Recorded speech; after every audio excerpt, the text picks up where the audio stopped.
اعوذ باللہ من الشیطان علمتنا الرجیم انك انت العلیم الحکیم الحمد للہ رب العالمین والصلاة والسلام علی سید المرسلین وعلی آلہ وصحبہ اجمعین ومن تبعہم بإحسان الی یوم الدین. اعوذ باللہ من الشیطان الرجیم. بسم اللہ الرحمن الرحیم. رب اشرح لی صدری ویسر لی امری واحلل عقدۃ من لسانی یفقہوا قولی.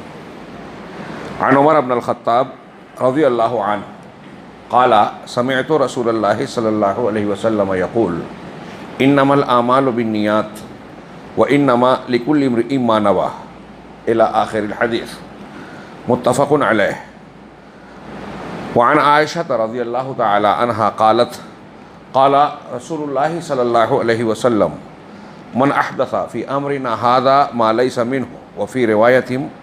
من عمل عملا ليس علیہ امرنا فہو رد. متفق علیہ.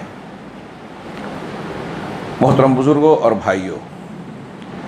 اللہ تبارک و تعالیٰ کا بے پناہ احسان و کرم ہے کہ اس نے ہمیں اور آپ کو ایک مرتبہ پھر سے رمضان المبارک کی یہ انتہائی فضیلتوں اور برکتوں سے بھرپور ساعتوں سے نوازا. لیکن رمضان کا محض مل جانا سعادت مندی اور خوش قسمتی کے لیے کافی نہیں ہے. رمضان اس طریقے سے ہمیں ملے جیسے ایک مومن بندے کو رمضان گزارنا چاہیے کہ ہم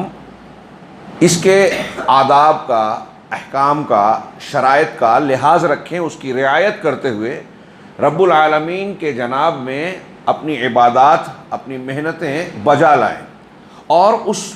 پروردگار کے جناب میں ہماری عبادتیں اور نیکیاں قبول ہو جائیں.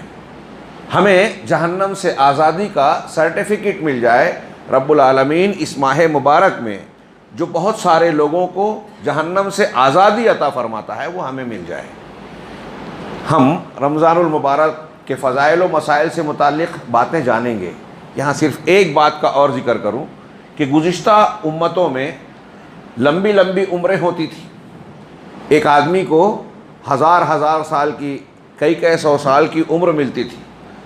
اور ایسی عمر میں گویا اس کو عبادت کا اور زیادہ موقع ملتا تھا.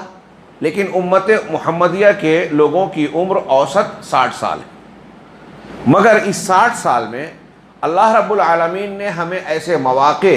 اور فضیلت کے ایسی مناسبتیں عطا فرمائی کہ اگر ہم اور آپ ان چیزوں کا، ان نعمتوں کا صحیح استعمال کریں، ان موقعوں کو صحیح طور سے عمل میں لائیں، تو ہم پچھلی امتوں کے ہزاروں سال سے بھی کہیں زیادہ ہزار سال اللہ تبارک و تعالیٰ کے یہاں اجر و ثواب کے مستحق ہو سکتے ہیں. 60 سال کی عمر میں امت محمدیہ کا ایک فرد ہزار سال کی نیکیاں حاصل کر سکتا ہے، اجر و ثواب پا سکتا ہے کئی اعتبار سے، جس میں سے ایک یہ رمضان المبارک بھی اللہ نے دیا کہ اگر آپ اس کا صحیح استعمال کر لیں، اس مہینے کی صرف ایک رات کو ایمان و احتساب کے ساتھ عبادت میں، قیام میں گزار دیں، لیلۃ القدر، تو آپ کو قرآن کہتا ہے لیلۃ القدر خیر من الف شہر، 1000 مہینوں سے زیادہ عبادت کا ثواب ملے گا. یہ کوئی معمولی فضیلت نہیں ہے. آج ہمارے لیے اس مہینے میں داخلے کا پہلا دن ہے، پہلا روزہ ہے، اور اس روزے کی مناسبت سے میں آپ کے درمیان جو حاضر ہوا ہوں اور آپ لوگوں نے جو مجھے مدعو کیا ہے، اللہ تبارک و تعالی ہماری اس حاضری اور اجتماع کو شرف قبولیت بخشے، اس میں اخلاص نیت اور حسن عمل عطا فرمائے. اس کا مقصد یہ ہے کہ ہم رمضان کے لیے اپنے جوش اور جذبے کو قائم رکھیں. میں نے جیسا کہ عرض کیا کہ صرف اس مہینے کا مل جانا فضیلت نہیں ہے، خوش قسمتی نہیں ہے. خوش قسمتی یہ ہے کہ اس مہینے کو اس طریقے سے ہم گزاریں جیسے اللہ اور رسول اللہ صلی اللہ علیہ وسلم نے ہمیں بتایا. کیسے گزاریں؟ ہم آگے پورے مہینے میں مختلف مجلسوں میں انشاءاللہ اس کا کچھ تذکرہ کرتے رہیں گے. نبی کریم صلی اللہ علیہ وسلم کی سیرت طیبہ کا سبق ہمارے سامنے کھلی کتاب کی طرح موجود ہے. لیکن سارے روزے ہوں، قیام اللیل یا جسے ہم تراویح کہتے ہوں، قرآن کی تلاوت ہو، انفاق فی سبیل اللہ یعنی اللہ کے راستے میں خرچ کرنا ہو، اور دیگر عبادتیں ہوں، ان سب کی روح چونکہ اخلاص نیت اور اتباع رسول پر ہے، اس لیے میں نے آپ حضرات کے سامنے شیخ عبد الرحمن بن ناصر السعدی کی ایک کتاب کی پہلے درس کو چنا۔ اگرچہ ہم انشاءاللہ روزانہ فجر میں کوشش ہوگی کہ عقیدے کی کچھ بحثیں جانیں، ہاں، اصول ثلاثہ شیخ محمد عبد الوہاب کی کتابچے کی روشنی میں، جو ہمارے دین کی بنیاد ہیں۔ اگر یہ صحیح نہیں ہے تو کچھ بھی صحیح نہیں، عقیدہ درست نہیں ہے تو کوئی عمل قبول نہیں۔ اس لیے اس کی اہمیت کے پیش نظر انشاءاللہ فجر کے درس میں ہم عقیدہ پڑھنے کی کوشش کریں گے، عصر کے بعد رمضان سے متعلق فضائل و مسائل جانیں گے، اور نماز تراویح کے بعد انشاءاللہ قرآن کی ہدایات، جو اس رمضان کی تمام تر فضیلتوں کا اصل سبب ہے نزول قرآن، اور یہ مہینہ نزول قرآن کی سالگرہ کے طور پر ہے، شہر رمضان الذی انزل فیہ القرآن، اور ساری فضیلتیں اسی کتاب کی وجہ سے ہے۔ لہٰذا رمضان ہمیں آیا ہے اس کتاب سے جوڑنے کے لیے۔ ہم رات کے درس میں انشاءاللہ قرآن سے متعلق کچھ باتیں جاننے کی کوشش کریں گے۔ آئیے سب سے پہلے ہم ان دو حدیثوں کو میں نے جو منتخب کیا اس بنیاد پر کہ ہماری ساری عبادتیں، سارے اعمال، سارے نیکیاں ان دو حدیثوں کے گرد گھومنی چاہیے۔ پہلی حدیث بخاری مسلم کی حضرت عمر بن خطاب رضی اللہ تعالیٰ عنہ سے مروی ہے، بڑی مشہور حدیث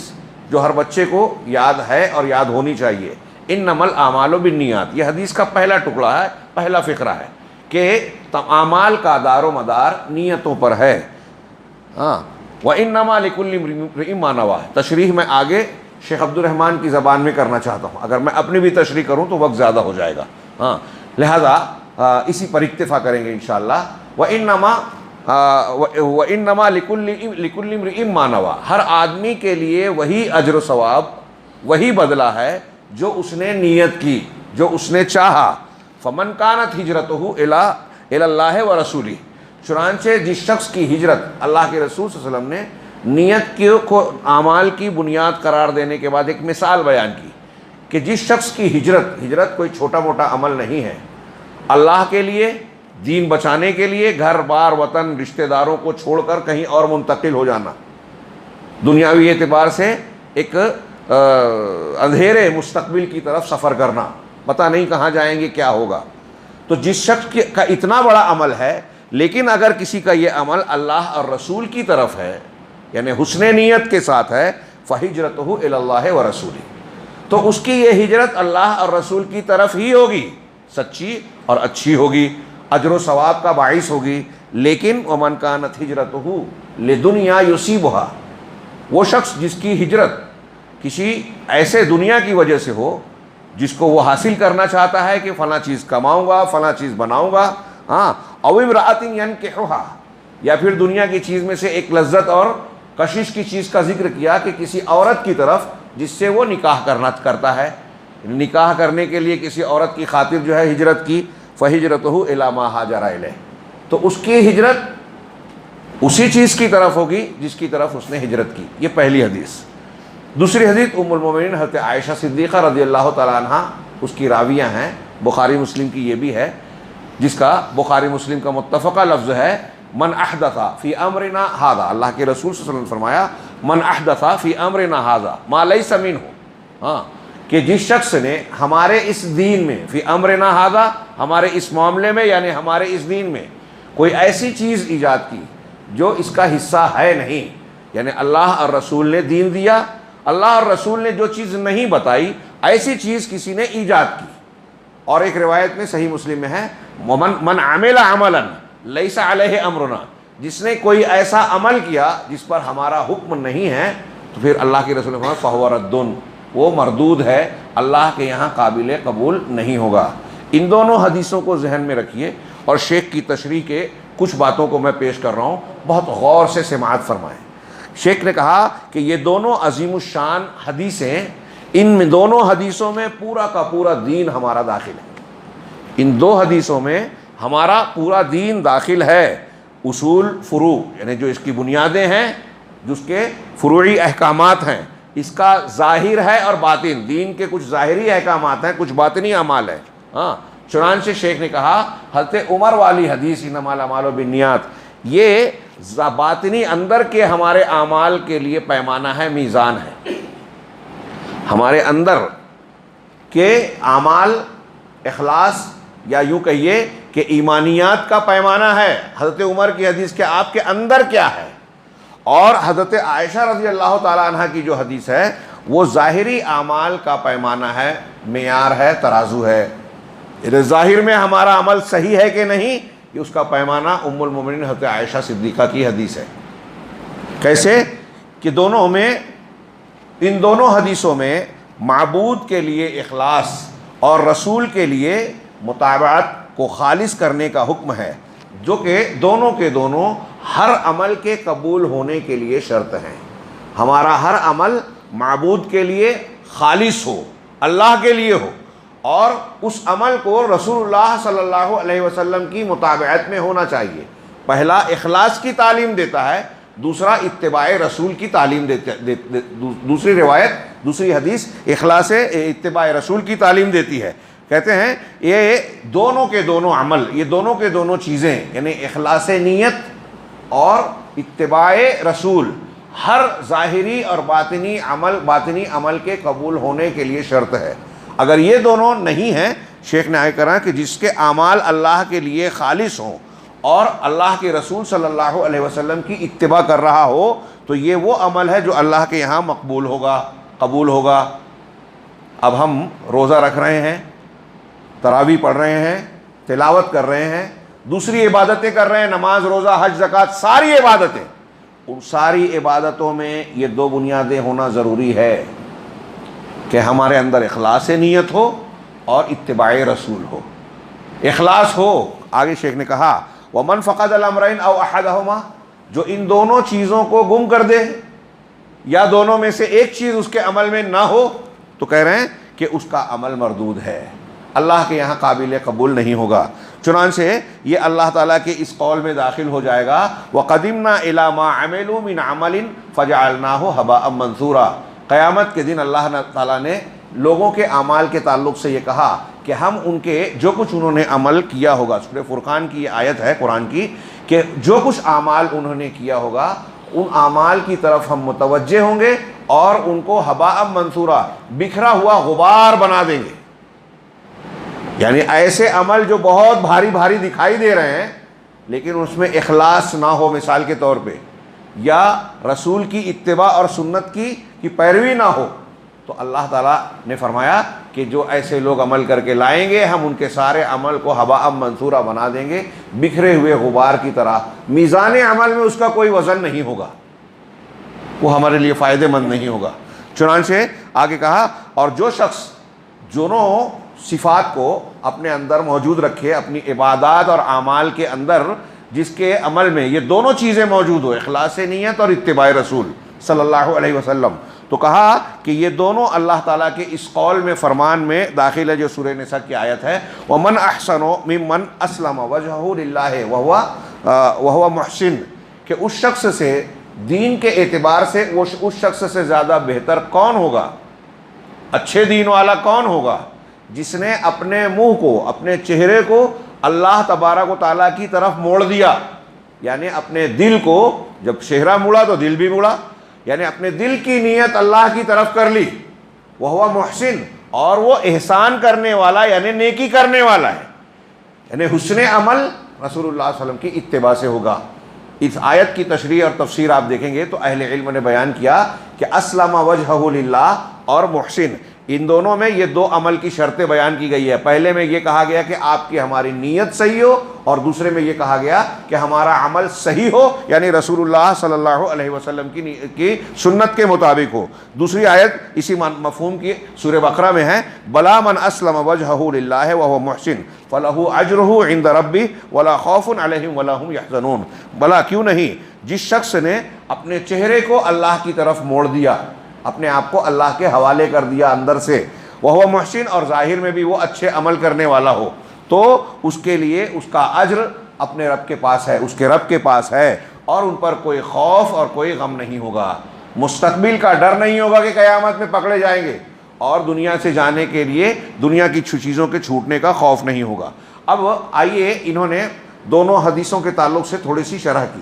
آج کا درس 2 حدیثوں پر مشتمل ہے، تھوڑا سا طویل ہو جائے تو آپ برا نہ مانیں، لیکن یہ ہمارے دین کی بنیاد ہے، ہاں انہیں مضبوط بنائیے۔ تو کہا پہلی حدیث میں نیت کہا گیا کہ نیت کہتے ہیں عمل کے لیے ارادہ کرنا، ہاں جو کہ اللہ تبارک و تعالیٰ سے قربت حاصل کرنے کے لیے ہو اور اس کی مرضی، اس کی خوشنودی اور ثواب کے حصول کے لیے ہو۔ چنانچہ اس میں عمل کی نیت بھی شامل ہے، جو ہم عمل کر رہے ہیں اس کی نیت، اور معمول لہو جس کے لیے عمل کر رہے ہیں اس کی نیت بھی شامل ہے۔ بڑی پیاری تشریح کی ہے شیخ نے، ہاں لوگ غور نہیں کرتے۔ ہم جب اخلاص کہتے ہیں تو ایک ترجمہ کرتے ہیں اللہ کے لیے، تو یہ ایک معنی تو ہے کہ اللہ کے لیے عمل ہونا چاہیے، اور جو عمل ہم کر رہے ہیں وہ بھی اس کی نیت بھی درست ہو، اور جس کے لیے کر رہے ہیں اس کی نیت بھی۔ دونوں کی وضاحت آگے شیخ نے کی کہ عمل کی نیت کا جہاں تک تعلق ہے، چنانچہ آپ کی طہارت چاہے جس قسم کی ہو، طہارت پاکیزگی، اور آپ کی طہارت صحیح نہیں ہو سکتی، نماز، زکوٰۃ، روزہ، حج اور تمام عبادتیں، کوئی بھی عبادت صحیح نہیں ہو سکتی مگر اسی وقت جب کہ آپ اس عمل کی صحیح نیت اور صحیح ارادہ کریں۔ چنانچہ آپ اس عمل کی، جیسے ابھی ہم نے نماز پڑھی فجر کی، تو آپ جب کھڑے ہو رہے ہیں تو فجر کی نماز کی آپ نے نیت کی کہ میں یہ فجر کی نماز پڑھنے جا رہا ہوں، فجر کی نماز متعین کیا اس عمل کے لیے اپنی نیت کو۔ ابھی آپ درس میں آگے رمضان کے مسائل میں سنیں گے انشاءاللہ، اور سن چکے ہیں کہ روزہ اگر ہمیں رکھنا ہے تو رات سے نیت کرنا، فرض روزے کے لیے رات سے نیت کرنا ضروری ہے۔ یہ نیت دل کے ارادے کا نام ہے۔ اس میں آج کل لوگوں نے الفاظ بنا لیے، ایجاد کر لیے، وہ سنت سے ثابت نہیں ہے، ہم اسی کو پڑھ رہے ہیں آگے کہ رسول اللہ صلی اللہ علیہ وسلم کی اتباع ہونی چاہیے۔ دل کا ارادہ آپ نے کیا، نیت ہو گئی۔ آپ نماز کے لیے کھڑے ہوئے، آپ نے دل میں ارادہ کیا کہ یہ 2 رکعت فرض کی نماز ہم پڑھ رہے ہیں، یہ آپ کی نیت ہو گئی۔ یہ جو کہتے ہیں کہ میں ارادہ کر نیت کرتا ہوں 2 رکعت نماز کی، پیچھے اس امام کے، نیچے اس چھت کے، بازو اس مصلی کے، یہ ساری چیزیں جو ہے یہ حدیثوں میں نہیں ہیں، مسنون نہیں ہیں۔ تو اللہ کے نبی صلی اللہ علیہ وسلم نے نیت سکھائی ہے۔ صرف حج میں تلبیہ وغیرہ جو الفاظ میں کہا جاتا ہے، ہم یہ کہہ سکتے ہیں کہ حج و عمرہ میں نیت الفاظ میں ہے، باقی نماز، روزہ، حج، زکوٰۃ کی نیت دل کے ارادے کا نام ہے۔ تو پہلی چیز کہہ رہے ہیں کہ جس عمل کو ہم کرنے جا رہے ہیں اس عمل کی معین نیت کہ ہم یہ نماز پڑھنے جا رہے ہیں، ہم روزہ رکھ رہے ہیں آج کے دن کا، ہم یہ قیام اللیل کرنے جا رہے ہیں، یہ عمل کی نیت ضروری ہے کہ پہلی چیز۔ اور جب عبادت کئی جنسوں اور کئی قسموں پر مشتمل ہو، جیسے ہم نماز پڑھے، ابھی ہم نے کون سی نماز پڑھی؟ فرض کی۔ اس سے فرض کی نماز سے پہلے 2 رکعت پڑھی، وہ کیا تھی؟ سنت تھی۔ اب دونوں 2 رکعتیں پڑھی، لیکن ہم اسے نفل کہہ رہے ہیں، اسے فرض کہہ رہے ہیں۔ ایک قیام اللیل ہے، تہجد، قیام اللیل تراویح کا نام دیتے ہیں، ایک صلاۃ الجنازہ ہے، اور کئی صلوات ہیں، گہن کی نماز، فلاں نماز، ڈھما نماز۔ تو اب اگر ایک عبادت کی کئی قسمیں اور کئی جنسیں ہوں، جیسے نماز جس میں فرض ہے اور نفل معین ہے اور نفل مطلق ہے، ایک نفل معین یعنی ظہر کی سنت، جمعہ کی سنت، عشاء کی سنت، یہ نفل معین ہو گئی، اور ایک نفل اور سنت نماز ہوتی ہے کہ کوئی نماز سے متعینہ نہیں ہے، آپ اپنے طور سے پڑھ رہے ہیں کہ زیادہ سے زیادہ میں نوافل پڑھنا چاہتا ہوں، تو آپ 2 رکعت کر کے پڑھ رہے ہیں رات میں، مثال کے طور پہ بغیر تعین کیے ہوئے، تو یہ نفل مطلق ہوئی۔ چنانچہ نفی فالمطلق منہ یکفی فیہا ان ینوی الصلاۃ، تو جو مطلق نماز ہم پڑھ رہے ہیں اس میں اتنا کافی ہے کہ آپ صرف اتنی نیت کریں کہ میں نماز پڑھ رہا ہوں۔ لیکن جو معین نماز پڑھ رہے ہیں اس میں یہ نیت کرنی ہوگی کہ میں یہ فرض پڑھ رہا ہوں، میں یہ فلاں والی سنت پڑھ رہا ہوں، نبی کریم صلی اللہ علیہ وسلم کی فلاں سنت، جیسے قیام اللیل کر رہے ہیں، تہجد پڑھ رہے ہیں، فجر کی سنت، تو آپ کے دل میں یہ ہونا چاہیے کہ یہ فجر کی سنت پڑھ رہا ہوں۔ ہاں، چنانچہ رہا وعمل معین،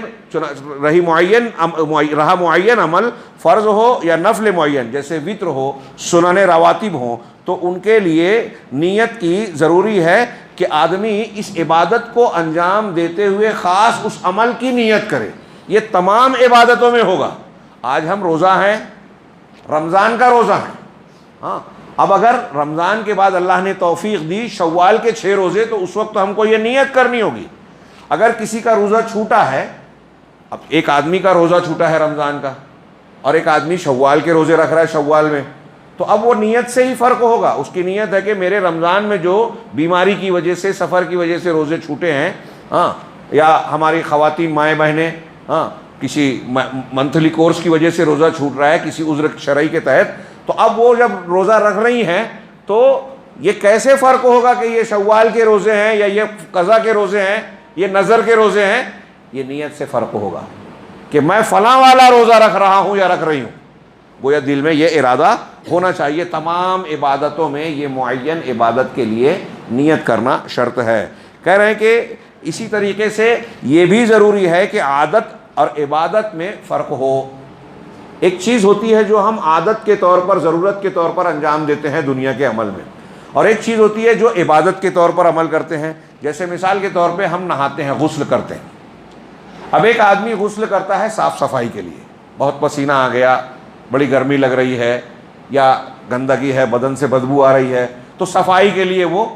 نظافت کے لیے غسل کرتا ہے. یا کوئی شخص گرمی لگ رہی ہے تو ٹھنڈک کے لیے کرتا ہے. اور کبھی انسان حدث واقع ہوتا ہے، حدث اکبر، ہاں، یعنی ناپاک ہو گیا، بیوی سے ملا یا احتلام کی شکل میں حدث اکبر ہو گیا، تو اس کے لیے غسل ہوتا ہے. اسی طرح میت کی طرف سے غسل ہوتا ہے، میت کا غسل ہوتا ہے، جمعہ کا غسل ہوتا ہے، اور ایسے کئی قسم کے غسل ہوتے ہیں. چنانچہ ضروری ہے کہ رفع حدث کے لیے یا کسی اور مسنون غسل کے لیے نیت کرے. اگر آپ مثال کے طور پہ جمعہ والا غسل کر رہے ہیں یا حدث کو دور کرنے والا غسل کر رہے ہیں تو آپ کے لیے اس میں نیت کا ہونا ضروری ہے. اسی طریقے سے ایک آدمی اگر پیسہ خرچ کر رہا ہے، آپ روپیہ پیسہ کسی غریب کو، مسکین کو، مستحق کو دے رہے ہیں، تو اب آپ کا یہ خرچ کرنا کبھی زکوٰۃ ہو سکتا ہے، عام صدقات ہو سکتے ہیں، کفارے کے لیے ہو سکتا ہے کہ کسی شریعت میں آپ سے کوئی گناہ سرزد ہوا اور شریعت کے حکم کے مطابق آپ کفارہ ادا کرنا چاہتے ہیں، تو آپ کفارے کے طور پر کسی کو پیسہ دے رہے ہیں، خرچ کر رہے ہیں، کھانا کھلا رہے ہیں. یا آپ جو ہے کوئی نظر مانی تھی کہ اگر میرا فلاں کام ہو گیا تو میں اتنے مسکینوں کو کھانا کھلاؤں گا یا اتنا پیسہ اللہ کے راستے میں خرچ کروں گا. اب آپ کا وہ کام ہو گیا اور آپ اس نظر کو پورا کرنا چاہتے ہیں، تو آپ نے کچھ غریب کو دیا یا مستحب صدقے کے طور پر آپ خرچ کر رہے ہیں. دیکھیے خرچ کرنے کی الگ الگ شکلیں ہیں. زکوٰۃ دے رہے ہیں، صدقات دے رہے ہیں، عام صدقات، کسی کو کفارے کے طور پر دے رہے ہیں، کسی کو خوش ہو کے آپ تحفے تحائف کے طور پر دے رہے ہیں، ہاں، ہدیہ دے رہے ہیں. تو ان ساری چیزوں میں فرق کیسے ہوگا؟ یہ آپ نے زکوٰۃ دیا، یہ آپ نے عام صدقہ دیا، یہ کفارے کے لیے دیا، یہ تحفے میں دیا، یہ فرق کیسے ہوگا؟ ان سب چیزوں میں اعتبار نیت کا ہوگا. یہیں سے ایک چیز یہ بھی معلوم پڑتی ہے کہ معاملات میں آپ ہیلے بہانے اگر کرتے ہیں، ہیلے بہانے، بہت سے لوگ کوئی ایسا کام کرتے ہیں کہ شریعت میں حلال کو حرام اور حرام کو حلال کرنا چاہتے ہیں. بنی اسرائیل تھا نا، سنیچر کے دن مچھلی منع کیا گیا شکار کرنا، جمعہ کو جال لگایا اور اتوار کے دن نکالا مچھلی، کہا ہم سنیچر کو منع تھا، جمعہ کو لگا کے اتوار کو کہا ہم نے سنیچر کو شکار کہاں کیا. ایسے ہی کچھ لوگ آج کل نئی نئی اسکیمیں نکالتے ہیں. ہاں، ایک آدمی، میں آپ کو اتنا پیسہ دے رہا ہوں، آپ اس طریقے سے، میں آپ کو فلاں چیز دے رہا ہوں، یہ آپ مجھ کو اتنا پیسہ دے دینا. ایک آدمی کو 1,00,000 روپئے قرض کی ضرورت ہے، آپ سے قرض مانگنے آیا، کہا میں آپ کو 1,00,000 دوں گا تو مجھے کیا فائدہ ہوگا؟ کہا کیسے کریں؟ دکان پر چلیں، فلاں چیز 1,00,000 روپئے کی ہے، اس نے 1,00,000 کی خریدی اور کہا کہ یہ سامان میں تم کو 1,10,000 میں بیچ رہا ہوں، 3 مہینے بعد آپ مجھ کو 1,10,000 لوٹانا. اس نے لے لیا، اس کو چاہیے پیسہ، لیکن اس نے بیچ میں سامان ڈالا پیسہ بڑھانے کے لیے، کیونکہ 1,00,000 دے کے 1,10,000 لے گا تو سود ہو جائے گا. تو سود کو حلال بنانے کے لیے راستہ اختیار کیا. اب وہ 1,10,000 میں لینے کے بعد وہ آدمی دکاندار سے کہتا ہے کہ ابھی آپ نے 1,00,000 کا ان کو بیچا تھا. کہا ہاں. کہا یہ واپس لو اور 1,00,000 واپس دو مجھے. اس کو بیع اینا کی کئی شکلوں میں سے ایک شکل کہتے ہیں، میں نے بطور مثال سمجھانے کے لیے بیان کیا. اب وہ 1,00,000 میں دے رہے، کبھی کبھی دکاندار بولتا ہے تم لوگوں نے یہ گیم کیا، میرا کیا فائدہ ہے؟ بولتا ہے چل تو بھی 5 لے لے، 95 میں لے، تو 5 تیرا فائدہ. تو یہ ہیلے ہیں. ایسے بہت سارے طریقے، کوئی زکوٰۃ سے بچنے کے لیے ہیلا کرتا ہے، کوئی حرام کو حلال بنانے کے لیے، کوئی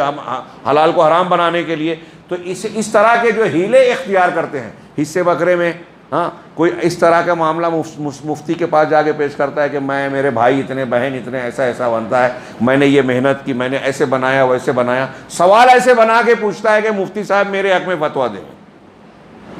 اب لوگوں سے آگے کہتے ہیں دیکھیے مفتی صاحب نے تو فتویٰ دیا نا۔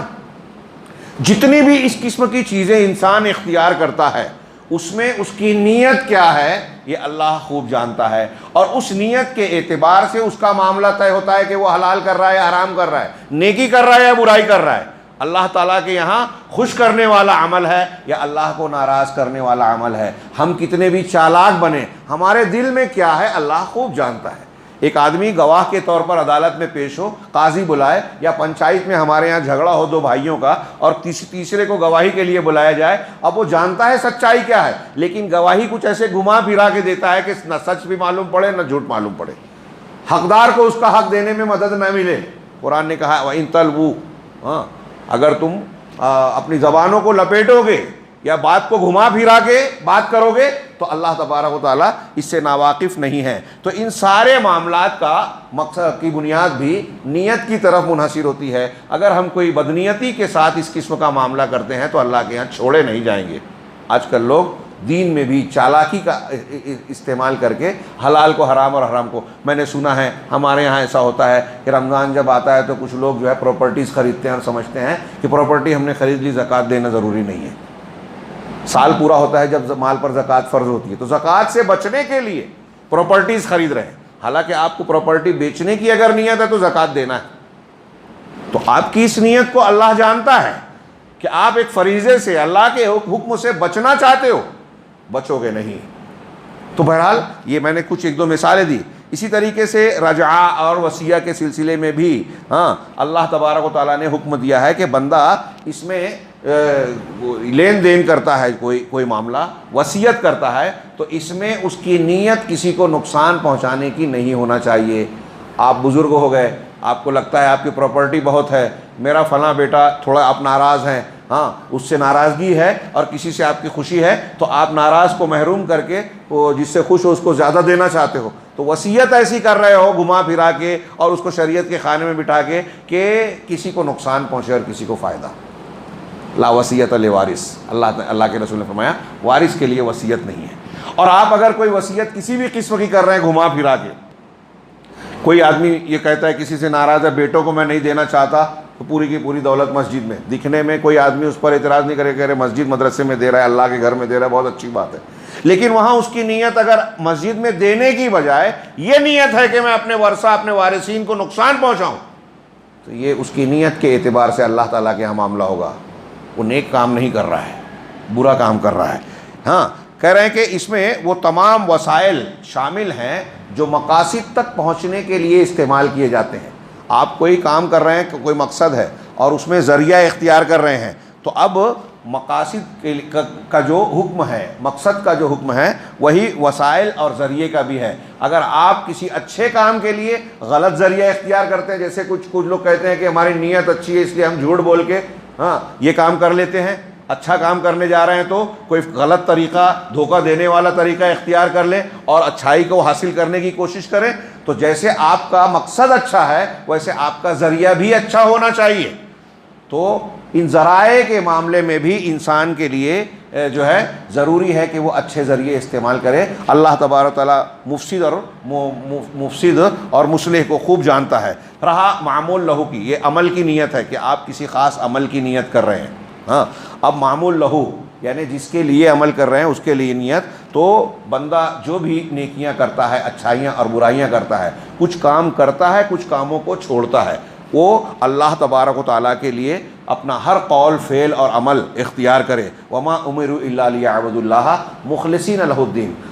بندوں کو تو بس اس بات کا حکم دیا گیا ہے کہ اللہ کے لیے دین کو خالص کر کے اس کی عبادت کریں، اور اللہ تعالیٰ نے فرمایا الا للہ الدین الخالص، سنو اللہ ہی کے لیے خالص دین ہے۔ یہ اس طریقے سے ہے کہ ہم جو بھی کام کرتے ہیں نیکیوں کے، روزہ، نماز، حج، زکوٰۃ، صدقہ، خیرات، جو بھی کرتے ہیں، یہ سارے کے سارے معاملات میں اللہ تبارک و تعالیٰ کے لیے نیت ہونی چاہیے۔ اس سے اللہ تبارک و تعالیٰ کی خوشنودی، اس سے قربت کی خواہش، اس کے ثواب کا مطالبہ اور اس کے اجر کی امید ہونی چاہیے اور اس کی سزا کا خوف ہونا چاہیے۔ یہاں میں رک کے ایک جملہ خالی آپ کو بتا دوں، وہ حدیث دماغ میں لائیے کہ رمضان کے روزے ہم رکھنے جا رہے ہیں، بخاری مسلم کی حدیث ہے۔ اللہ کے رسول نے فرمایا صلی اللہ علیہ وسلم کہ من صام رمضان ایمانا واحتسابا غفر له ما تقدم من ذنبه۔ اس جمعہ کو خطبہ میں نے اس حدیث پر تھوڑا کافی کچھ دیا کہ جو شخص رمضان کے روزے ایمان کے ساتھ، اس یقین کے ساتھ کہ اللہ نے حکم دیا ہے،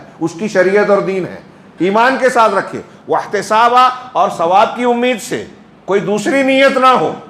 اللہ کے لیے ثواب کی امید رکھتے ہوئے، دکھاوے کی نہیں، ریا کی نہیں، تعریف کی نہیں، تو غفر اس کے پچھلے گناہ معاف۔ پچھلے گناہ معاف کوئی چھوٹی موٹی بات نہیں ہے۔ ہاں، لمبی چوڑی تفصیل نہ کرتے ہوئے، دنیا مسلمانوں کو دنیا اور آخرت میں جو بھی مصیبت آنے والی ہے اور آ رہی ہے، سب گناہوں کی وجہ سے۔ کوئی امریکہ، کوئی برطانیہ، کوئی سنگ پریوار ہمارا بال بیکا نہیں کر سکتا اگر اللہ ہمیں بچائے۔ ہمارے لیے نقصان کی بات اللہ کی ناراضگی ہے، اور اللہ ناراض ہوتا ہے ہمارے گناہوں سے، اور اگر ہم اپنے گناہوں سے معافی مانگ لیں اللہ راضی ہوگا۔ اور اللہ کے بے شمار وعدے ہیں کہ تم سے غم چھٹ جائیں گے اگر تم اللہ سے استغفار کرو، معافی مانگو، اللہ تم پر موسلا دھار بارش برسائے گا، دولت دے گا، اولاد دے گا، نہریں اور باغات بنا دے گا۔ سورہ نوح کی آیتیں پڑھیے مغفرت پر۔ تو اللہ تعالیٰ نے یہ ایمان اور احتساب کی شرط کے ساتھ رمضان کے روزوں کی یہ فضیلت بتائی ہے، یہ ثواب بتایا ہے۔ ایمان اور احتساب، وہی اخلاص نیت اس میں آ گیا۔ تو جو شخص اللہ کے ثواب کی خواہش میں، اس کے عذاب سے بچنے کے لیے خوف سے اگر نیکی کر رہا ہے، پھر اس نیت کے ساتھ، ہاں، فی فرد کل من افراد اعمالہ، جتنے بھی اعمال ہم کر رہے ہیں، ہر عمل میں اور ہر حالت میں یہ نیت ہونی چاہیے، اور اس بات کی حرص اور تڑپ ہونی چاہیے ہمارے اور آپ کے اندر کہ ہم اس عمل کو، اس عمل میں اخلاص کو پورا برتیں اور اس کو مکمل حد تک پہنچائے۔ اور اخلاص کی جو ضد ہے، ریاکاری،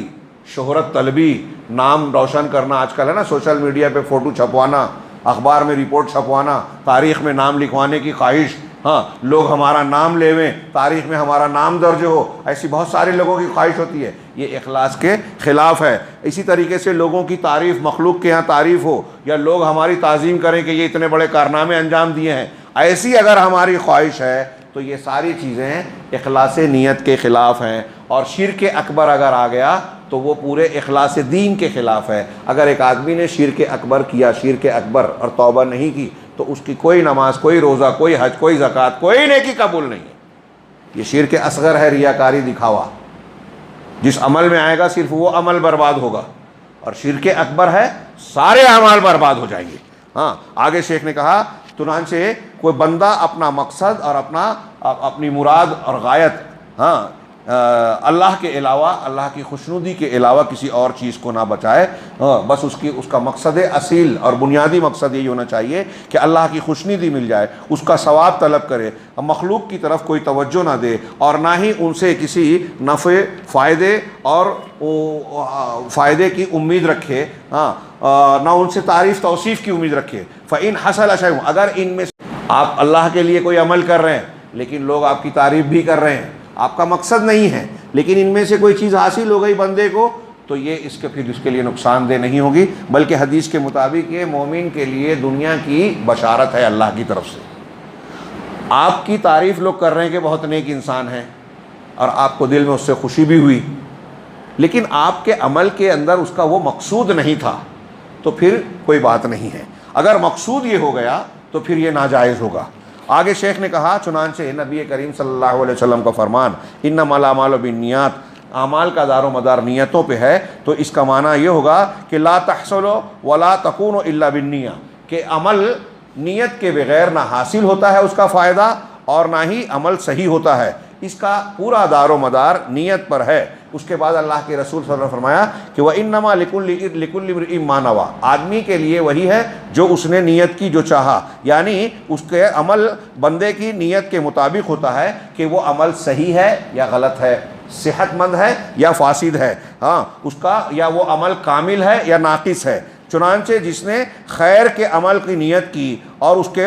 بلند مقاصد ہیں، یہ عمل اس کو اللہ سے قریب کرے گا اور اس کو اجر و ثواب پورا کا پورا ملے گا۔ دیکھیے آج کل ہمارے ہاں کتنے روزے رکھتے ہیں لوگ، کتنے حج اور عمرے کرتے ہیں لوگ، لیکن حج عمرے روزوں کی کیا برکتیں سماج میں، معاشرے میں، ہمارے گھروں میں مسلمانوں کے حق میں نظر آتی ہیں۔ پوری دنیا میں مسلمان پریشان ہیں،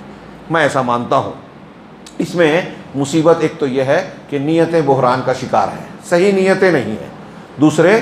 کہیں اگر نیت ٹھیک ٹھاک ہے تو اتباع رسول نہیں ہے، بدعت ہے، اتباع کی مخالفت ہے، جو آگے کے ہم پڑھنے والے ہیں۔ اور جس کی نیت میں نقص ہے تو اس کا اجر و ثواب بھی کم ہو جائے گا۔ نیت میں اگر خرابی ہے تو عمل میں بھی خرابی ہوگی، اور جس قدر نیت کم ہوگی اس طرح اجر و ثواب میں کمی آتی جائے گی۔ چنانچہ جس کی نیت جو ہے اعلیٰ مقصد سے ہٹ کر کسی اور نیت کی طرف ہوگی تو اس کو وہی ردی اور گھٹیا قسم کے مقاصد حاصل ہوں گے۔ اسی لیے نبی کریم صلی اللہ علیہ وسلم نے اس کے لیے ایک مثال بیان کی۔ ایک حدیث اس سلسلے میں حضرت ابو ہریرہ رضی اللہ عنہ نے بیان کی نا، کہ ایک عالم، شہید اور ایک مالدار شخص جو دنیا میں تھا، بڑا سخی تھا، قیامت کے دن لایا جائے گا۔ حضرت ابو ہریرہ اس حدیث کو بیان کرنے سے پہلے 3 مرتبہ بے ہوش ہو گئے، 3 مرتبہ، کہ عالم کو لایا جائے گا۔ کیا کیا؟ تجھ کو علم دیا تھا قرآن کا، میں نے سیکھا، سنایا، پڑھایا، تبلیغ کی۔ نہیں، تو نے اس لیے نہیں کیا، تو نے میرے خوشنودی کے لیے نہیں کیا، بلکہ اس لیے کیا کہ لوگ تجھ کو علامہ بولے، لوگ تجھ کو بڑا عالم مانے۔ اب جو تو چاہتا تھا دنیا میں مل گیا، فرشتوں کو حکم ہوگا منہ کے بل گھسیٹ کر جہنم میں ڈالا جائے گا۔ ایسے ہی بہادر شخص، ایسے ہی مالدار شخص کیوں خرچ کیا؟ تیرے راستے میں خوب پیسہ لٹایا۔ کہا نہیں، تو نے اس لیے کیا کہ لوگ تجھے سخی کہیں۔ وہ مل گیا، اب منہ کے بل گھسیٹ کر جہنم میں ڈالا۔ سوچیے حضرت ابو ہریرہ یہ حدیث بیان کرنے سے پہلے 3 مرتبہ بے ہوش ہو گئے۔ نیت صحیح کرنا بہت ضروری ہے۔ نیت صحیح نہیں ہے تو عمل نہ صرف یہ کہ رد ہو جائے گا، کبھی کبھار انسان کو اس کی وجہ سے گناہ اور اللہ کے غضب کا سامنا ہوگا۔ اللہ کے رسول نے مثال دی کہ جس شخص کی ہجرت اللہ اور رسول کی طرف ہے، اس کی اللہ اور رسول کی طرف ہجرت ہوگی، یعنی اسے جو اس نے نیت کی ہے اسے وہ مل جائے گا اور اس کا اجر یقیناً واقع ہو جائے گا۔ اور جس کی ہجرت دنیا کے لیے ہو، جسے وہ چاہے، یا کسی عورت سے جس سے نکاح کرے، تو اس کی وہی ہجرت ہوگی جس کی طرف اس نے نیت کی، ارادہ کیا۔ چنانچہ اس میں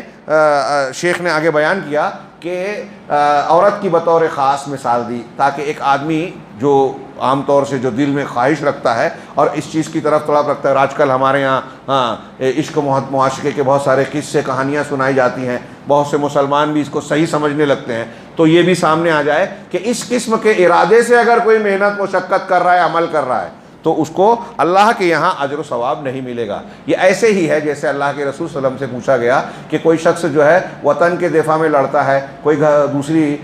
مقصد کے تحت لڑتا ہے، اللہ کے راستے میں کون ہے، کس کا جہاد ہوگا؟ تو اللہ کے رسول نے فرمایا کہ اللہ کے راستے میں جو شخص اس لیے لڑتا ہے کہ اللہ کا کلمہ بلند ہو، وہ اللہ کے راستے میں ہے۔ اللہ تبارک اسی طرح کہہ رہے ہیں وقال تعالیٰ فی الانفاق بحسب النیات، اسی طرح اللہ تعالیٰ نے خرچ کے معاملے میں بھی نیت کے مطابق اجر و ثواب کا وعدہ کیا۔ 2-3 آیتیں پیش کی، لیکن موقع نہیں ہے۔ ہاں، میں نے جو کچھ بیان کیا اس سے ہمارے لیے مسئلہ واضح ہو جاتا ہے۔ اب یہاں ایک اور بھی چیز بیان کی کہ ہمارے عمل کے درجات ہوتے ہیں۔ ایک آدمی کا درجہ، عمل کا درجہ بہت اونچا ہے، ایک کا اس سے کم ہوتا ہے۔ یہ بھی کس وجہ سے ہوتا ہے؟ اس کی روحانی حیثیت کی وجہ سے۔ ایک حدیث کی طرف تھوڑا اشارہ کر رہا ہوں، آپ نے بارہا سنی ہے۔ اللہ کے رسول نے فرمایا کہ بعد کے لوگ، تم میں کے جو بعد کے ہیں، حضرت عبد الرحمن بن عوف اور حضرت خالد بن ولید میں جھگڑا ہو گیا تھا، تو سختی سے حضرت خالد بن ولید کو ڈانٹتے ہوئے اللہ کے رسول نے کہا تھا کہ میرے صحابہ کو برا بھلا نہ کہو۔ یہ بھی صحابی ہیں، وہ بھی صحابی تھے، وہ سابقون الاولون تھے۔ تو اللہ کے رسول نے کہا کہ اللہ کی قسم، ان لوگوں نے جو ایک مٹھی، ایک سا اور آدھا سا اللہ کے راستے میں خرچ کیا، اس کے بدلے میں اگر تم احد پہاڑ کے برابر سونا بھی خرچ کر دو تو اس کے برابر نہیں ہوگا۔ تھوڑی دیر کے لیے سوچئے، احد پہاڑ کے برابر سونا آج کسی کے پاس ہوگا؟ دنیا کا امیر ترین شخص اس کے پاس بھی نہیں ہوگا تو وہ خرچ کرے گا، اور اگر کوئی خرچ کرے بھی تو سابقون الاولون صحابہ نے جو ایک سا اور آدھا سا، اپنی زبان میں کہہ لیجئے کلو 2 کلو 2-2.5 کلو اگر خرچ کیا ہے تو اس کے برابر نہیں۔ کیوں یہ فرق کیوں ہے؟ موقع، محل، اتباع، جذبہ، نیت کی وجہ سے آپ کا 1 روپیہ لاکھوں پر بھاری پڑ سکتا ہے اگر بہت اچھی نیت ہے۔ اور اگر نیت صحیح نہیں ہے تو آپ کا لاکھ روپیہ 1 روپیے کے برابر نہیں ہوگا اللہ کے ہاں۔ تو یہی کہا کہ جو شخص اللہ تبارک و تعالیٰ پر کے ساتھ جیسی نیت رکھے گا اس کے عمل کا ویسا مقام ہوگا۔ قرآن کی آیت کا حوالہ دیا، وَمَن يَخْرُجْ مِن بَيْتِهِ مُهَاجِرًا إِلَى اللَّهِ وَرَسُولِهِ ثُمَّ يُدْرِكُهُ الْمَوْتِ، جو شخص اپنے گھر سے اللہ اور اس کے رسول کی طرف ہجرت کی نیت سے نکلتا ہے اور اسے موت آ جاتی ہے، فَقَدْ وَقَعَ أَجْرُهُ عَلَى اللَّهِ، تو اس کا اجر اللہ پر واقع ہو گیا۔ ہجرت کی نیت سے نکلا، ہجرت کر نہیں پایا، موت آ گئی، لیکن اس کی نیت تھی اس لیے اجر و ثواب ملے گا۔ اسی ضمن میں صحیح کی ایک حدیث پیش کی بخاری مسلم کی کہ اگر کوئی بندہ بیمار پڑ جائے یا مسافر ہو تو وہ اس کے لیے اللہ تعالیٰ ویسے ہی عمل لکھتا ہے جیسا وہ صحت اور اقامت کی حالت میں کرتا ہے۔ یعنی آپ گھر پہ رہ کے کوئی عمل کرتے ہیں، سفر میں چلے گئے نہیں کر پا رہے ہیں، آپ صحت مندی کی حالت میں ایک عمل کرتے ہیں، بیمار پڑ گئے نہیں کر پا رہے ہیں، تو بیمار پڑ جانے کے بعد اللہ تعالیٰ آپ کا اجر و ثواب ویسے ہی لکھے گا جیسے آپ صحت مندی کی حالت میں کرتے تھے۔ مسافرت میں نہیں کر پا رہے ہیں تو گھر پہ جیسے آپ عمل کرتے تھے اللہ تعالیٰ اجر و ثواب ملے گا۔ اللہ کے رسول صلی اللہ علیہ وسلم نے اپنے بعض صحابہ سے ایک مرتبہ کہا کہ مدینہ میں کچھ ایسے لوگ موجود ہیں کہ جو تمہارے ساتھ نہیں آئے، تمہارے ساتھ نہیں چل رہے ہیں، تم جس طرح وادیاں طے کر رہے ہو انہوں نے طے نہیں کی، لیکن ہاں ان کو کسی عذر نے روک رکھا ہے، لیکن ان کو اجر و ثواب تمہارے ہی جیسا اللہ تعالیٰ نواز رہا ہے۔ کیوں؟ اس لیے کہ وہ نیت کے ساتھ، نیت میں تمہارے ساتھ ہے۔ ہاں، اسی طرح آدمی اگر مخلوق کے ساتھ کسی مال میں، قول میں، فعل میں احسان اور خیر کا عمل کرتا ہے تو اس کا اجر و ثواب اللہ کے پاس ہوتا ہے، لیکن اس کا اجر و ثواب کتنا بلند ہوگا وہ اللہ تبارک و تعالیٰ نیت کے اعتبار سے دیتا ہے۔ سورہ نساء کی آگے آیت اللہ انہوں نے بیان کی، لا خیر فی کثیر من نجواہم، اور پھر اس میں آخر میں بتایا کہ جو لوگ اللہ کے راستے میں خرچ کرتے ہیں، صدقہ کرتے ہیں، نیکیاں کرتے ہیں تو ان کو اللہ کے یہاں اجر عظیم ملے گا۔ یہ اجر عظیم ان کی عظیم نیتوں کی بنیاد پر ملے گا۔ آخری ایک روایت پیش کی اس سلسلے کی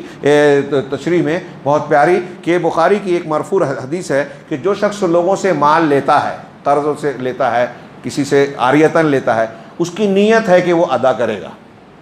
اگر کوئی شخص لوگوں کا مال لیتا ہے اور اس کی نیت ہے کہ وہ ادا کرے گا، ہاں، تو اللہ تبارک و تعالیٰ اس کی جانب سے ادا کرتا ہے۔ اور اگر کوئی شخص لوگوں کا مال لیتا ہے اس نیت سے کہ لوگ اس کو تلف کر دے گا، ہماری زبان میں ڈبو دے گا، کسی سے قرض لیا بعد میں دینے کا ارادہ نہیں ہے، تو اللہ تعالیٰ سے جب وہ تلف کا ارادہ کرتا ہے تو اللہ تعالیٰ اس کو تلف کرتا ہے، ہلاک کرتا ہے۔ شیخ نے کہا کہ دیکھو کس طرح اللہ تبارک و تعالیٰ نے بندے کی اچھی نیت کو اس کے لیے بہت قوی ذریعہ بتایا کہ آپ اس کو رزق حاصل ہونے کا بہت قوی ذریعہ ہے۔ اگر ہماری نیت، کسی سے ہم نے قرض لیا اور دل میں پکا ارادہ ہے، اللہ جانتا ہے نیت کو کہ نہیں ہمیں دینا ہے، تو اللہ تعالیٰ ہمیں ایسا نوازے گا کہ ہم اسے ادا کر دیویں۔ گویا اگر ہماری نیت دینے کی ہے تو اللہ ہمیں دے گا، اور ہماری نیت اگر تلف کرنے کی ہے تو اللہ ہمارا مال تلف کر دے گا۔ اسی طرح مباح اور دنیاوی امور میں ایک اور بہت پیارا مسئلہ اس ضمن میں بیان کیا، آخری بات، کہ اگر کوئی شخص جو ہے کہ یہ امید رکھتا ہے کہ ایک عمل جو ہے عام طور سے عادت کے طور پر انجام دیتا ہے، مباح کام کرتا ہے، جیسے روزی کما رہا ہے، ہاں، یا پیشاب پاخانے کے لیے جا رہا ہے اور دنیا کے دوسرے کچھ کام کرتا ہے، یہ اس کی عادت ہے، یہ اس کا معمول ہے، اس کی ضرورت ہے، لیکن اگر ان معمولات میں بھی اپنے آرام میں، اپنے روزمرہ کے کام میں، نہانے دھونے میں، اگر اس کی نیت یہ ہو کہ ایسا کر کے میں دین کے کاموں میں طاقت حاصل کروں گا، اس کی نیت اگر اچھی آ جائے تو اس کی عادتیں اس کی عبادتیں بن جائے گی۔ اس آدمی کا پیشاب پاخانہ کرنا، چلنا پھرنا، پیسہ کمانا، یہ ساری چیزیں اس کے لیے جو ہے نیکی بن جائے گی۔ ایک اللہ کے رسول صلی اللہ علیہ وسلم کی ایک صحیح حدیث ہے کہ تم کوئی بھی عمل کرتے ہو اگر اس میں تمہاری چاہت اللہ تعالیٰ کی خوشنودی ہے تو اس پر تم کو اجر ملے گا، یہاں تک کہ تم اپنی بیوی کے منہ میں اگر لقمہ بھی ڈالتے ہو تو ثواب ملے گا، صدقہ ہے۔ کتنی پیاری بات ہے، غور کیجئے، بہت پیارا مسئلہ بیان کیا ہے، اچھوں کا دماغ نہیں جاتا کہ اس حدیث سے کیا ثابت کر رہے ہیں، یہ کہ اگر ہم کوئی گھر کا کام کر رہے ہیں، اپنی بیوی کو خوش کرنے کا عمل کر رہے ہیں، اپنے بچے کو کھلا رہے ہیں، لیکن ہماری نیت یہ ہے کہ اللہ تبارک تعالیٰ نے حکم دیا ہے، اللہ تعالیٰ نے ان کے ساتھ حسن سلوک کا حکم دیا ہے، اچھا سلوک اور اچھا ان کے ساتھ برتاؤ کرنا ہے، اگر ہماری نیت اللہ کے حکم کی تعمیل ہے یا دین کے سلسلے میں مدد لینا ہے کہ بیوی بچے خوش رہیں گے تو اللہ تبارک و تعالیٰ کے دین کے کام ہم اچھی سے کر سکیں گے، اپنے حقوق فرائض انجام دے سکیں گے، ان کو سمجھائیں گے تو ہماری باتیں مانیں گے، اس قسم کی اچھی نیت سے اگر ہم اپنے گھر کے کام کر رہے ہیں تو اللہ تعالیٰ کہہ رہا ہے، اللہ کے رسول فرما رہے ہیں کہ اس کا بھی اجر و ثواب ملے گا۔ تو اس تمام تفصیلات سے یہ معلوم ہوا کہ یہ حدیث جو ہے وہ تمام خیر کے امور کی جامع ہے، جتنی بھی بھلائیاں ہیں ہمارے پوری زندگی کا ہر عمل نیت سے جڑا ہوا ہے، اس لیے یہ ایک بہت جامع حدیث ہے، اور ایک مومن کے لیے لائق ہے کہ جو چاہتا ہے کہ اپنے نفس کو نجات دلائے اور نفع پہنچائے تو اس کے لیے ضروری ہے کہ اس حدیث کو اچھی طرح سمجھے، انما الاعمال بالنیات، اور اس کو ہمیشہ اپنے سامنے رکھے اور اس کا عمل اس کے ہر عمل میں، ہر حالت میں اور ہر وقت میں یہ حدیث اس کے سامنے رہنی چاہیے۔ دوسری حدیث حضرت عائشہ صدیقہ کی، ایک دم دو مختصر سا انہوں نے بھی بیان کیا، میں اور زیادہ سمیٹ دیتا ہوں کیونکہ کافی وقت ہو گیا، معذرت چاہتا ہوں، کہ اللہ کے رسول صلی اللہ علیہ وسلم نے فرمایا کہ جس شخص نے ہمارے اس دین میں کوئی ایسی چیز ایجاد کیا، ایسا عمل کیا جس پر ہمارا حکم نہیں ہے تو وہ رد ہے۔ اس حدیث کا منطوق یہ بتا رہا ہے کہ ہر وہ بدعت جس کی اصل قرآن اور حدیث میں نہ ہو، صحابہ نے جس پر عمل نہیں کیا، چاہے وہ قولی کلامی بدعت ہو جیسے بہت سارے گمراہ فرقوں نے اختیار کیا، یہ جہمیہ، رافضی، معتزلی اور ان کے عناصر آج کل ہمارے ہاں مسلمانوں میں پائے جاتے ہیں، یا عملی بدعت ہوں جیسے بہت سارے لوگ ایسی عبادتیں کرتے ہیں جس کا قرآن و حدیث میں کوئی ثبوت نہیں ہے۔ ابھی رمضان المبارک شروع ہوا، ہم دیکھتے ہیں کہ کچھ لوگ زبان سے نیت کر رہے ہیں سحری کی، کچھ لوگ افطار میں کچھ ایسی دعائیں بنا لیتے ہیں جو قرآن حدیث سے، اللہ کے رسول سے ثابت ہی نہیں ہے، کچھ تسبیح تراویح پڑھتے ہیں، کچھ لیلۃ القدر کی خاص دعائیں مانگتے ہیں، کچھ اور بھی ایسے عبادتیں اور عمل کرتے ہیں جو اللہ اور رسول سے ثابت نہیں ہے، تو یہ بدعات ہیں۔ اور جو بدعت ہے یعنی رسول اللہ صلی اللہ علیہ وسلم کے طریقے کے مطابق نہیں ہے، اللہ کے رسول نے فرمایا کہ وہ مردود ہے، یعنی اللہ تبارک و تعالیٰ کے یہاں قبول نہیں ہوگی، اور ایسے لوگ اپنی بدعت، جیسی بدعت انہوں نے اختیار کی ویسے اللہ کے یہاں برے اور مذموم ہوں گے۔ اب کوئی عقیدے کی بدعت اختیار کرتا ہے تو اس کا عقیدہ خراب ہوتا ہے، کوئی عمل کی بدعت اختیار کرتا ہے تو اس کا عمل خراب ہوتا ہے، اور انہی بدعتوں کی وجہ سے مسلمانوں میں تفرق اور اختلاف پیدا ہوتا ہے۔ ایسی چیزوں کو کوئی شخص اختیار کرتا ہے جس کی اللہ اور رسول نے اجازت نہیں دی، یا کوئی شخص کسی مباح اور جائز چیز کو حرام کر دیتا ہے، حرام کو جائز بناتا ہے، یہ سب دین میں بدعت اور شریعت میں اضافے کی شکلیں ہیں۔ ایسے کام کرنے والے اگرچہ اپنے آپ کو سمجھ رہے ہیں کہ ہم نیکی کر رہے ہیں، لیکن وہ جتنی محنت کرتے ہیں اتنا دور ہوتے ہیں۔ شیخ نے کہا کہ حدیث کا واضح مفہوم تو یہی ہے کہ کوئی نیا کام کرنے سے وہ رد ہو جاتا ہے، اللہ کے یہاں وہ قابل مذمت ہوتا ہے۔ اس کا الٹا معنی کیا ہوا؟ الٹا معنی یہ ہوا کہ جو شخص کوئی ایسا عمل کرتا ہے جس پر اللہ اور رسول کا حکم ہے تو وہ عقائد، صحیح عقیدے کے ذریعے سے بندگی اختیار کرنا ہو یا نیک اعمال کے ذریعے سے، فرض عمل ہو، مستحب اور سنت عمل ہو، تو ایسے شخص کا عمل اللہ کے یہاں مقبول ہوگا اور اس کی کوششیں مقبول ہوگی۔ اس حدیث سے یہ استدلال کیا جاتا ہے کہ ہر عبادت جس کے فعلت علی وجہ منہی عنہ ہو، ایسے طریقے پر عبادت کی جائے جس کو اللہ اور رسول نے منع کیا ہے تو وہ عبادت فاسد ہے، لأنہ اس لیے کہ وہ شارع کے حکم کے مطابق نہیں ہے، اور نہیں اللہ اور رسول نے جس چیز سے منع کیا کہ ایسا مت کرو وہ فساد کی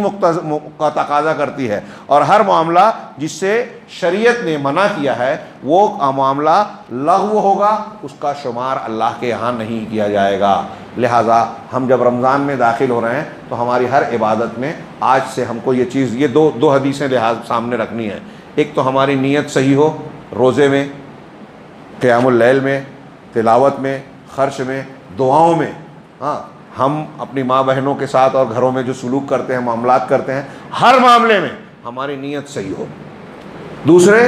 کہ وہ جو بھی ہم کام کر رہے ہیں وہ نبی کریم صلی اللہ علیہ وسلم کی شریعت کے مطابق ہو، اللہ اور رسول نے جو بات کہی ہے اس سے ہٹ کر لوگوں کی طرف دیکھنے کی ضرورت نہیں۔ جو چیز ثابت نہیں ہے وہ اچھی ہو ہی نہیں سکتی، اللہ کے یہاں قبول ہونے والی نہیں ہے۔ اللہ تعالیٰ سے دعا ہے کہ وہ ہمیں، جب ہم کو رمضان کی یہ بابرکت ساعتیں عطا فرمائی ہیں تو ہمیں اس توفیق سے بھی نوازے کہ ہم اس رمضان کی عبادتیں اخلاص نیت کے ساتھ انجام دیں، اور جیسا اللہ نے اور رسول اللہ صلی اللہ علیہ وسلم نے بتایا ہے ویسے ہی اس کو بروئے کار لائیں، تاکہ ہم ان خوش نصیب لوگوں میں داخل ہو جائیں جو رمضان کے مہینے میں جہنم کی آزادی اور اللہ کی خوشنودی کے مستحق ہوتے ہیں۔ وآخر دعوانا ان الحمد للہ رب العالمین۔